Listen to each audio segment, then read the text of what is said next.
Hello, welcome back to our video, and in this video we're going to talk about arithmetic using Java language. But before that, I just want to let you know that Java language is a case sensitive language. So that means if you are to declare a variable, let's say for example you give it a name A and you assign the value 5 here, that means if you are to assign another identifier having the same let's just say the same letter but different cases, then Java will consider the other one, the other identifier as different, right? Just like what you can see right now. So letter A, small letter A here is different than capital letter A. That's my point. That is because Java is case sensitive. So that means you need also to be very careful with the capitalization of the keywords and identifiers you're going to use in your program. Let's say for example for int, if you are to change it into capital, it's going to be an error because this capitalization of keyword indicates that it is a class. Java adheres to naming conventions too, right?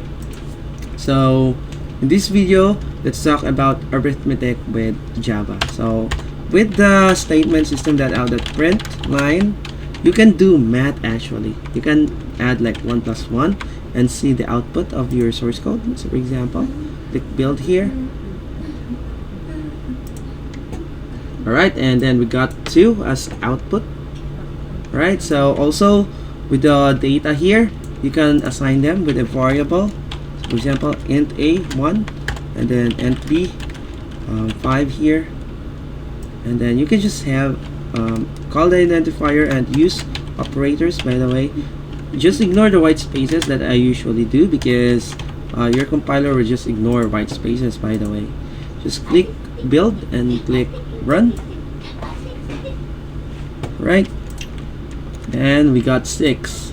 Right, and aside that one, you can also declare the same variables having the same data types in just single line, just like this.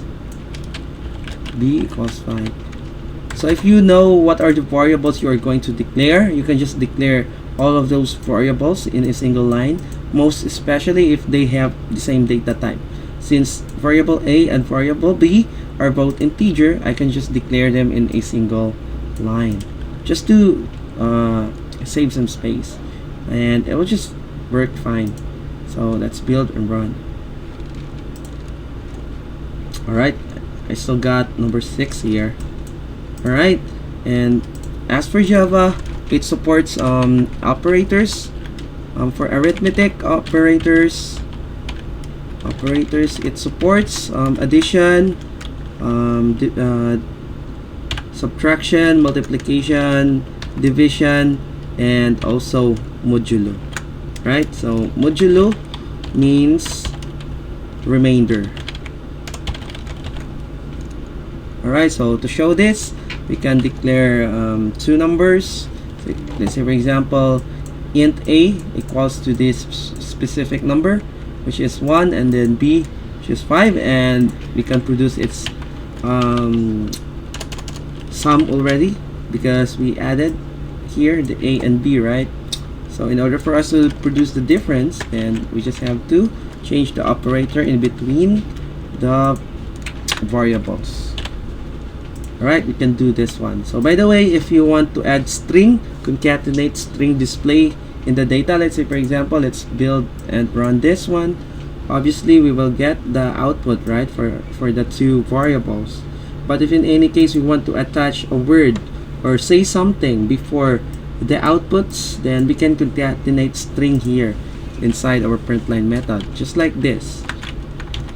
The sum is, then we just have to add plus sign, and then for our variables, in order for them to have a separate world, or I mean they will be isolated, then we just have to enclose them with a parentheses. It's a good practice and it will correct our code as well. So the difference is, then we add plus here. Let's just move this one aside. Parentheses, and then another parentheses here. right? We can just copy actually. If we want to display other outputs for different operators, we just have to copy this and paste. We have the product, and then we have the quotient, and also here we are to change to asterisk, and change this one to division. And also for the modulo, we are to put remainder here, and then we use the percent sign actually, and click build and run. Right, so the sum is 6, the difference is 4, -4, I mean, product is 5, and then the quotient is 0, and then the remainder is 1. So if you notice for the quotient, because we're dealing with integers, then obviously we get 0, because if you are to divide 1 with a 5, you will get like 0, right? Literally. But in reality, there will be decimal values remaining for it, right? But those decimal values has been dropped because we're dealing with integers, right? So if you want this one to be fixed, I believe you can change it to float. You can typecast it to float, build and run. There you have it. But since the float didn't apply, the typecasting of float didn't apply to the both variables, so you can just change it. By the way, you can enclose these two, this one, what I mean, enclose with another parentheses, and then also you add float beside the b. Alright, so this will typecast or convert this integer variable and this another integer variable into float variables, and then we can hopefully get our appropriate output for the division. Alright, so as what you can see, we got 0.2 as the output for our division. So by the way, if you want to control as well number of the decimals for our quotient, you can also use printf method. So instead of print line, you can change it to printf, and then you just need to change the syntax, right? Change the plus to comma here, and then somehow you put the placeholder f here, and then you put dot 2.